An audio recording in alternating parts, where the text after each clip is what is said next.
চীনের অর্থনীতি ও সমাজে বিভিন্ন পেশা গুরুত্বপূর্ণ ভূমিকা পালন করে। এই ভিডিওতে চীনের 5টি প্রধান পেশার তালিকা দেওয়া হলো।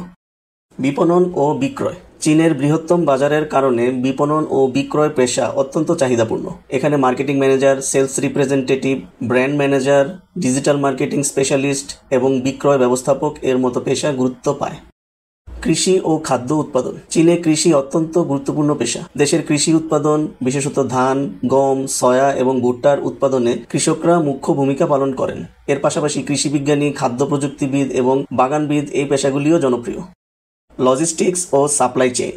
চীন বিশ্বের বৃহত্তম উৎপাদন কেন্দ্র হওয়ায় logistics, supply chain management, shipping consultant, warehouse manager এবং ডিস্ট্রিবিউশন ম্যানেজারের মতো পেশা খুবই গুরুত্বপূর্ণ হয়ে উঠেছে। এইসব পেশা দেশে পণ্য পরিবহন ও বাণিজ্য ব্যবস্থার মূলে কাজ করছে। অভ্যন্তরীণ নিরাপত্তা ও আইন শৃঙ্খলা। চীনে পুলিশ, আইনজীবী, সিকিউরিটি স্পেশালিস্ট এবং ফায়ার ফাইটার পেশাগুলি গুরুত্বপূর্ণ ভূমিকা পালন করে। দেশটির আইন শৃঙ্খলা রক্ষার জন্য এসব পেশার অবদান অপরিসীম, বিশেষ করে অপরাধ দমন ও নাগরিক নিরাপত্তা নিশ্চিত করতে।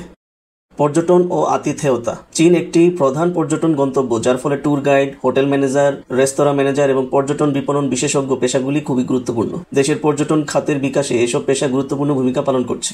এই পেশাগুলি চীনের বিভিন্ন অর্থনৈতিক ক্ষেত্রের জন্য গুরুত্বপূর্ণ এবং চীনের জনগণের জীবনের প্রতিটি ক্ষেত্রে তা প্রভাব ফেলছে।